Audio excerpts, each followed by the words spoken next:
A pesar de ser la endocrinología una de las ramas más jóvenes de las ciencias médicas, podemos encontrar algunos de sus conceptos básicos prefigurados en teorías médicas muy antiguas. Existen sustancias producidas por un órgano en particular, cuyas acciones se dan en diferentes sitios del organismo. Este es el concepto central de la endocrinología. Este era, asimismo, el concepto de humor, propio de la medicina hipocrática, con una antigüedad de 25 siglos. Sin embargo, la endocrinología moderna nace del estudio de la fisiología experimental, al aislar ciertas funciones atribuibles a órganos, glándulas endocrinas, cuya actividad hasta entonces había sido objeto de elucubración.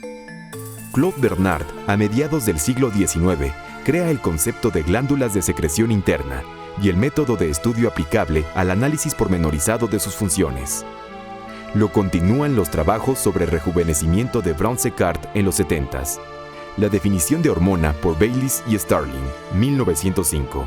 Y Banting y Best descubren la insulina en 1922. La endocrinología propiamente dicha fue precedida en la antigüedad por un largo periodo en el que primero se individualizaron entidades detectables clínicamente como la diabetes. Antecedentes. Hacia el año 200 a.C. en China, los médicos aislaban sustancias de la orina para fines terapéuticos usando métodos complejos como la sublimación. De acuerdo con el pensamiento hipocrático, podríamos definir a los humores como las sustancias producidas por los órganos principales del cuerpo y distribuidas por medio del torrente sanguíneo a todos los sitios del organismo, cuyas funciones regulaban. La salud y enfermedad dependen de la conservación o pérdida del equilibrio interno del cuerpo y sus juicios funcionales con base en el estudio clínico de los sistemas de integración, en este caso, humorales. Entendida así, la medicina hipocrática podría considerarse endocrinológica. Sin embargo, hay diferencias de fondo. Los humores no pueden identificarse con las modernas hormonas, ya que ni corresponden con ellas ni los órganos que las producen son los mismos. A mediados del siglo XVIII, Morgagni implanta la idea de que la alteración de los órganos es origen y causa de la enfermedad. También durante ese siglo se desarrolla otra serie de descripciones en las que se aúna la interpretación minuciosa de los datos clínicos al estudio anatomopatológico con base en las autopsias para detectar la lesión. Así surgen las enfermedades de Grace-Basedow en el siglo XIX y la de Cushing ya en pleno siglo XX, por citar solo algunos de los epónimos más conocidos. Las enfermedades endócrinas en la época prehispánica. No se puede hablar propiamente de endocrinología en el México prehispánico. El hacerlo sería forzar el término, pues sus culturas florecieron mucho antes de que se supiera nada acerca de la función endocrina. Del México prehispánico se han conservado figurillas de cerámica en las que se representa al bocio, muestra clara de que se observó y era llamado por los médicos prehispánicos Mazacocolistli, que querría decir enfermedad del venado.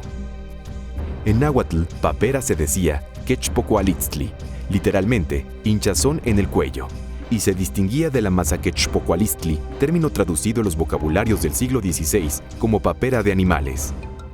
El único dato de observación clínica de que disponemos que pudiera referirse a un problema de endocrinología trata de las propiedades de Tecomazóchitl, planta aún en la actualidad asociada con la diabetes y su tratamiento, la cual provoca poliuria y polidipsia en los sujetos que la toman en infusión. El periodo virreinal. La época colonial es pobre en referencias a este tipo de enfermedades. Los médicos graduados en la Real y Pontificia Universidad de México estudiaban la diabetes en el Canon de Avicena, enfermedad que causaba polifagia, polidipsia y poliuria, y que secada al sol, la orina dejaba unos cristales en los cuales se pegaban las moscas. Alonso López de Hinojosos, en la primera edición de su Suma y Recopilación de Cirugía, habla de una sola entidad a la que llama bocio o papera. En su segunda edición, distingue ya las tumoraciones que crecen en medio de la garganta de las que se ubican cerca de las orejas, distinguiendo el bocio a los lados de la tráquea de los crecimientos de las parótidas, pero atribuye ambas a los humores flegmáticos que bajan de la cabeza y llenan las áreas vacías del cuello con una hinchazón floja y sin dolor. recomienda para los casos en que no disminuya notablemente o desaparezca la tumoración, cauterizar la oreja y el mismo bocio, haciendo 3 incisiones pequeñas pero profundas. Gregorio López, en su libro Tesoro de Medicinas, redactado hacia 1580, asevera que la sed se debe a un apetito de frío y húmedo y el hambre de caliente y seco, lo cual hace pensar en una alteración humoral múltiple, al coexistir ambos síntomas, aunque expresaran propiedades humorales opuestas. Propone medicamentos como beber anís contra la sed, que aparece en enfermos con hidropesia. Para otros, la suelda con suelda, la tisana de cebada, traer en la boca un palo de azabache o una pelotilla de plomo, o comer lechuga. Para la sed proveniente de cólera, que es realmente la bilis amarilla, recomendaba purgar con vino y aceite a partes iguales, provocando vómito y evacuaciones. Y contra la papera, una serie de emplastos calientes con los que afirmaba se deshincharía. Por otra parte, Agustín Farfán consideraba que la cauterización recomendada por Alonso López era sumamente peligrosa. Los albores de la endocrinología en el siglo XIX mexicano. Con el siglo XIX llegan la independencia, las ideas liberales y los brillantes descubrimientos de la clínica europea. En medicina, el establecimiento de ciencias médicas sustituye a la Real y Pontificia Universidad y renace en los escritos médicos mexicanos el interés por la diabetes, ahora conocida como mellitus. En 1829, Juan Manuel González Urueña señalaba en el libro Reflexiones médicas sobre la diabetes en general que en Michoacán los casos de esta enfermedad eran muy raros, concentrados los más de ellos en la ciudad de Morelia, y que la enfermedad era mucho más grave en Michoacán que en el Viejo Mundo. Llaman la atención 2 hechos. No captó la cronicidad de la enfermedad y ubicó su origen en el riñón. Esto cobra mayor relevancia si consideramos que Bright hizo la descripción de la nefroesclerosis que lleva su nombre en 1827 y que una de las complicaciones frecuentes de la diabetes es precisamente la enfermedad de Bright. En el primer número del periódico de la Academia de Medicina, 1836, aparecen 2 artículos sobre la diabetes. Uno de ellos, escrito por Julio Schiede, referente a su tratamiento, y el otro escrito por Manuel Carpio, buena muestra del saber clínico y el rigor científico. En una publicación de 1843, don Miguel Jiménez recomienda sulfato de quinina como fármaco con propiedades curativas para la diabetes. Luego esta enfermedad desaparece de la literatura médica mexicana temporalmente. La enfermedad de Addison ocupó el interés de los médicos en México durante los siguientes 25 años. José María Bandera agrega a los datos ya sistematizados por Jacob la presencia de anemia. La etiología queda para él obscura, pero en la terapéutica plantea como básica la administración de sustancias activadoras de las funciones vitales como era la quina, medicamento que hemos visto era usado tiempo antes y en el mismo sentido en el tratamiento de la diabetes. En su segunda revisión, Bandera y Fernando Sologuren señalan la degeneración grasosa o amiloidea de las suprarrenales como lesión anatomopatológica causante de la enfermedad, agregando como datos al margen la asociación de alteraciones hepáticas, el alcoholismo y la melanodermia. Con las experiencias de Brown-Sequard nació la endocrinología moderna, pues era posible la vida después de la adrenolectomía a condición de que el animal intervenido fuera inyectado con sangre de un animal íntegro. En cuanto a la patología de tiroides y su relación con la endocrinología, la historia es muy rica y es muy bonita. El bocio se conoció desde tiempos inmemoriales, hay figurillas mayas con bocio, por ahí algunos cristos bizantinos tienen bocio, en fin, es algo conocido. Pero ¿qué hacía el bocio y qué no pasaba? La historia es vieja y en el Renacimiento se empieza a modificar, pero a fines del siglo XIX es cuando viene la posibilidad de operar tiroides. Los primeros tiroides se operan en la década del 890. En Europa son 2 gentes fundamentales, Kocher y Billroth. Y ellos para 1900 presentan series cada quien de 600 tiroides operados. Muy bien operados. Y los 2 tenían técnicas diferentes. Kocher era un tipo fino, preciso, limpísimo. Y entonces quitaba todo. Billroth era un cirujano más brillante, más de acción. Y entonces acostumbraba a dejar pedacitos de tiroides en la parte de atrás. Y eso dio que en su experiencia aparecieran dos patologías diferentes, que es lo que llevan a la endocrinología justamente. Billroth tenía problema de que como no veía tan claro, a veces cortaba el nervio recurrente y entonces la complicación era que la gente hablaba con voz como bitonal, los gallos de los adolescentes.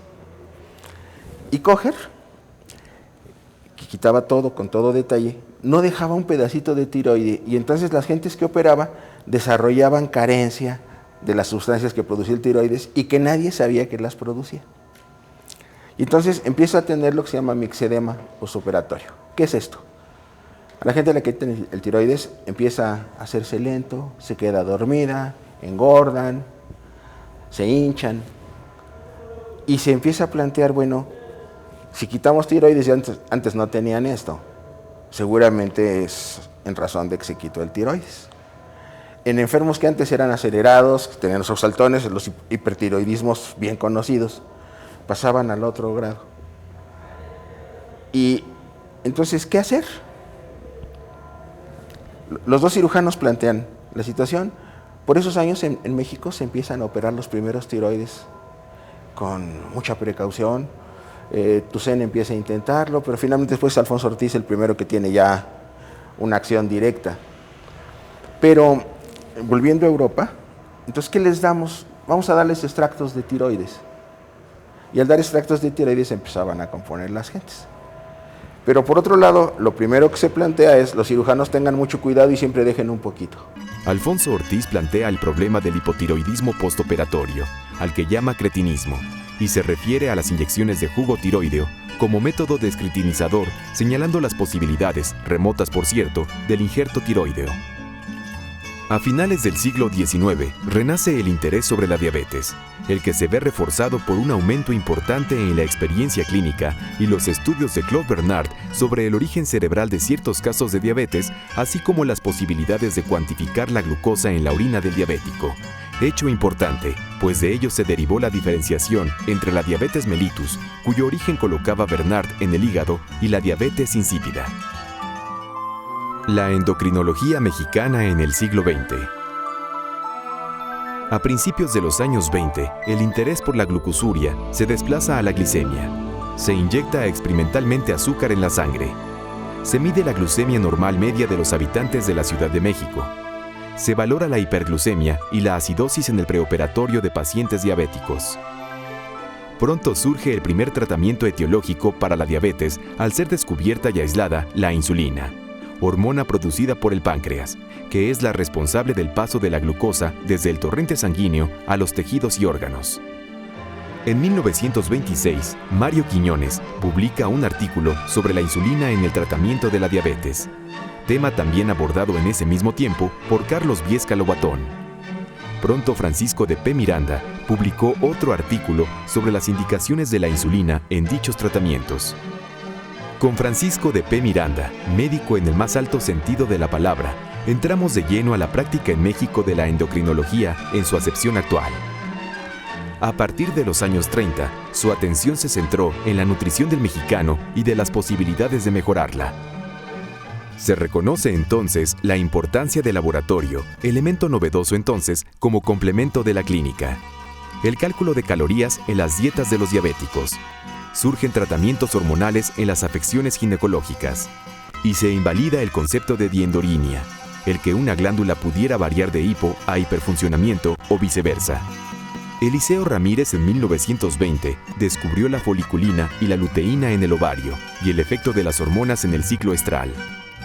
En 1928 vio la posibilidad de diagnosticar tanto la etapa del ciclo como sus alteraciones por medio de la citología vaginal, técnica usada después por George Papanicolaou en 1933 para el diagnóstico de células cancerosas, en especial en casos de cáncer cervicouterino.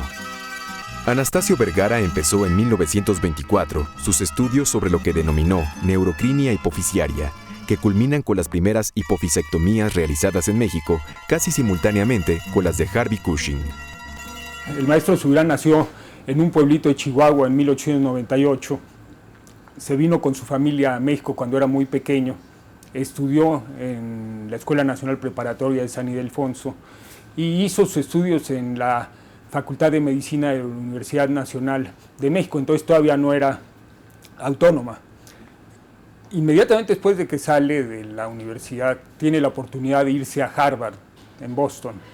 Y ahí es donde tiene el contacto con la endocrinología por primera ocasión. Durante 2 años trabaja con 2 investigadores muy importantes en el área de tiroides, concretamente relacionado con temas de fisiología y patología de la tiroides. Y es una época muy particular, estamos hablando de 1925.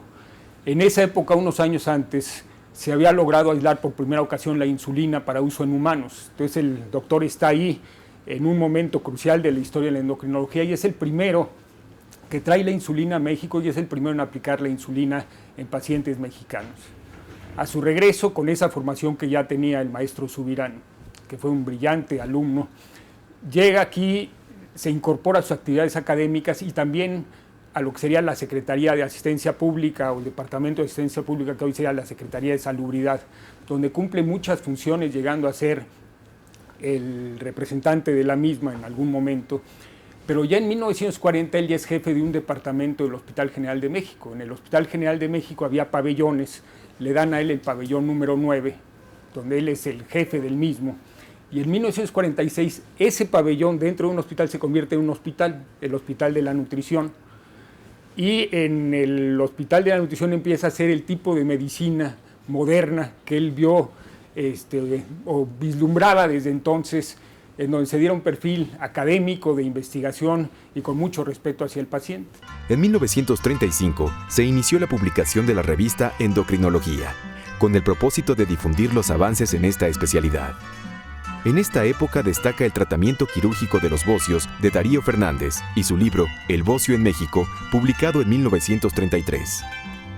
En 1935, Herbert Stackpoole emprende la primera campaña para iodatar la sal, como medio de control y prevención de los bocios simples. En 1946 se funda el Hospital de Enfermedades de la Nutrición, que se convertiría a lo largo del tiempo en el manantial de la endocrinología. Subirán impulsó en todos sentidos el desarrollo de la endocrinología en el hospital y más tarde en el instituto. Desde fines de los años 40, publicó numerosos artículos sobre la producción de diabetes aloxánica en animales, las alteraciones endócrinas en la desnutrición crónica, la acción de la hormona adrenocorticotrópica en el síndrome de adaptación, casos de feocromocitoma y la experiencia del instituto en la adrenolectomía.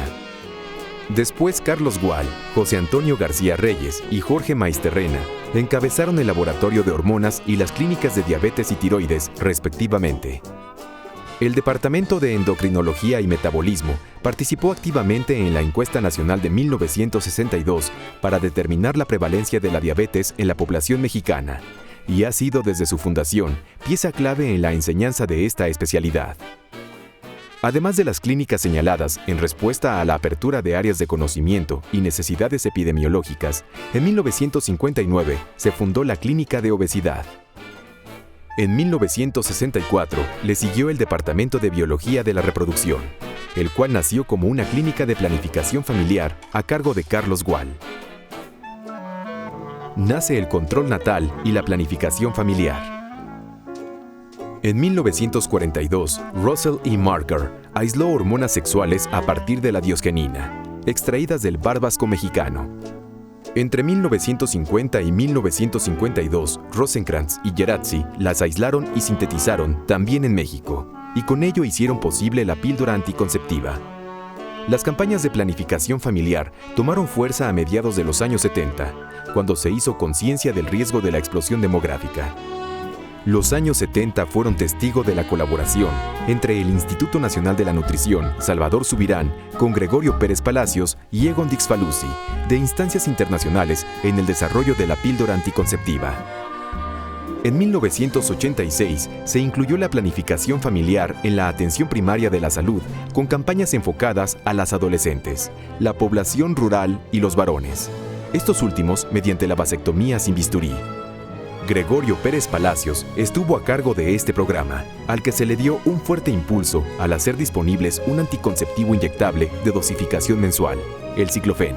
El descubrimiento y utilización en México de las primeras hormonas hipotalámicas hipofisiotrópicas. La producción específicamente de TRH, que es una hormona hipotalámica que estimula la hipófisis, que a su vez estimula el tiroides, y la otra, LH-RH, que es una hormona hipotalámica que estimula las gonadas femeninas y masculinas, pero fundamentalmente en la mujer conduce al estímulo de la hormona luteinizante en el hipófisis y en el ovario, y la hormona estimulante del folículo. Estas hormonas fueron investigadas durante 14 o 15 años antes por dos grupos, el doctor Andrew Vesali y el doctor Roger Gilleman, en estudios como podríamos ser en la oscuridad, no se sabían qué eran, pero el doctor Shally en particular aisló de cientos de miles de hipotálamos de porcinos, aisló unos cuantos microgramos de principios activos que en animales de experimentación pues ocasionaban una secreción de hormonas hipofisiarias. Esto basado en trabajos de Harris anteriores, que había una comunicación entre el hipotálamo y la hipófisis, o sea, el sistema endocrino, y el hipotálamo con el cerebro. Esto de importancia grande, le digo, en 1967, pues eran resumidas como historietas increíbles, y el abominable hombre de las nieves y cosas de ese tipo, como que desprestigiaban y estaban a punto de interrumpir estos trabajos. Afortunadamente, en 1967, el doctor Shally me invitó a trabajar con estos productos desconocidos de origen animal, el puerco en particular, para usarlo por primera vez en el humano en México en el Instituto Nacional de la Nutrición. Vimos con agradable sorpresa que lo mismo que hacían estos extractos desconocidos en los animales, también en el ser humano hacían lo mismo. Eso lo demostramos primero con niños hipotiroideos y después con una serie de gentes normales y pacientes, etc. En todos ellos descubrimos y utilizamos los extractos desconocidos de origen animal, y posteriormente, a partir de 69, que se conoció la estructura de la hormona que estimula el tiroides, que era un tripéptido, 3 aminoácidos. Para 1960 se funda la Sociedad Mexicana de Nutrición y Endocrinología, cuya sede ha estado permanentemente en el instituto. Y es una ciencia muy joven. La neuroendocrinología es una de las ciencias más jóvenes en el campo de la medicina. Y nace de una mezcolanza, nace de una confluencia de conocimientos reales que se tenían desde el siglo pasado, sobre todo hacia mediados del siglo estaba muy claro que había glándulas en los organismos vivos, no solamente en el humano, todos los vertebrados, que producen mensajeros químicos y los secretan hacia la sangre, y por eso se llaman glándulas endócrinas, de endos hacia dentro, crinos, secreción. Pero también en ese periodo de los años 50 del siglo pasado, se empezó a conjuntar una idea muy iconoclasta, muy revolucionaria, y que era que el sistema nervioso, el cerebro, regulaba buena parte de esas funciones endócrinas, y que de hecho había neuronas, había células nerviosas que parecían células glandulares, células endócrinas. Entonces así nace la neuroendocrinología, rompiendo paradigmas, rompiendo modelos viejos, revolucionando ideas y concepciones, en donde se hermanan las neuronas y las células endócrinas, neuroendocrinología. Y eso caminó rapidísimamente. Fue, como toda buena revolución, cuando menos en un principio, una idea muy fértil. ¿Sí? Y entonces empezaron a comprenderse y empezaron a entenderse muchas cosas que eran difíciles de entender en ese momento, gracias a la conjunción de estas ideas, de estos principios. Endocrinólogos formados en el INS han hecho escuela en otras instituciones y centros de investigación. También a ellos se deben algunos de los textos más difundidos en México sobre la especialidad. La diabetes es una enfermedad que se conoce desde antiguo. De hecho, el término significa sifón, porque se veía que los pacientes tomaban mucha agua y orinaban mucho.